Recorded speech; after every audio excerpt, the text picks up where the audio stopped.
And that somewhat of a misconception we see, and I'll explain more about that in a moment. But we see that that's what the Jews were really looking for. Save now, bring prosperity, bring the kingdom,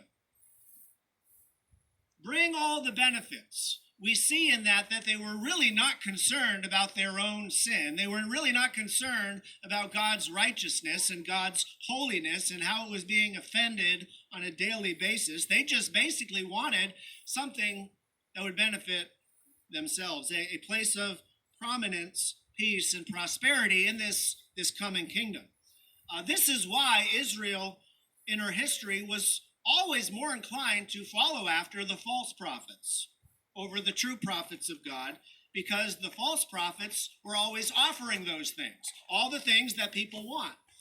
And they would tell them, this is what false prophets do, they would tell the people what they wanted to hear. Now, it's important to point out, listen, Jesus does offer these things, okay? But instead, at least in this current age, Jesus, he does offer peace. But it's not necessarily peace between nations. It's an inner peace. It's a spiritual peace. Jesus does offer treasures, but he says, lay up your treasures in heaven. So he doesn't necessarily offer material wealth. Instead of earthly prominence, depending on how one serves God in this life, a person may indeed have prominence, a place of prominence in the kingdom that is to come. And listen, let's not forget, right? The kingdom is at hand. This is what Jesus preached. The king is present. They're all looking for the kingdom. There will be, make no mistake about it, there will be an earthly kingdom.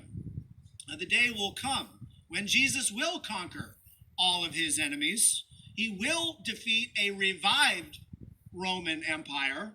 He will sit on a physical throne. The prophets spoke about all of these things.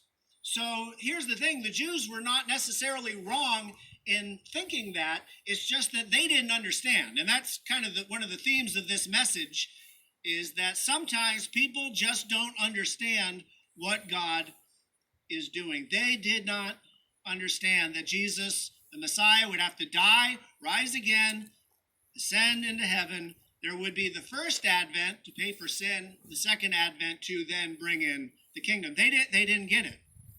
They didn't get it. So Jesus came the first time, we know why, and then the second time he will come for that final ultimate deliverance. Hebrews chapter 9 verse 28 says, Christ was offered once to bear the sins of many, and to those who eagerly wait for him, he will appear a second time apart from sin for salvation. Now that's the book of Hebrews. The book of Hebrews wasn't written during the time of Christ and the apostles around Palm Sunday. So again, the people, they didn't know. They didn't understand. Even the apostles, remember this, they didn't understand. When Jesus told them, how many times did he tell them?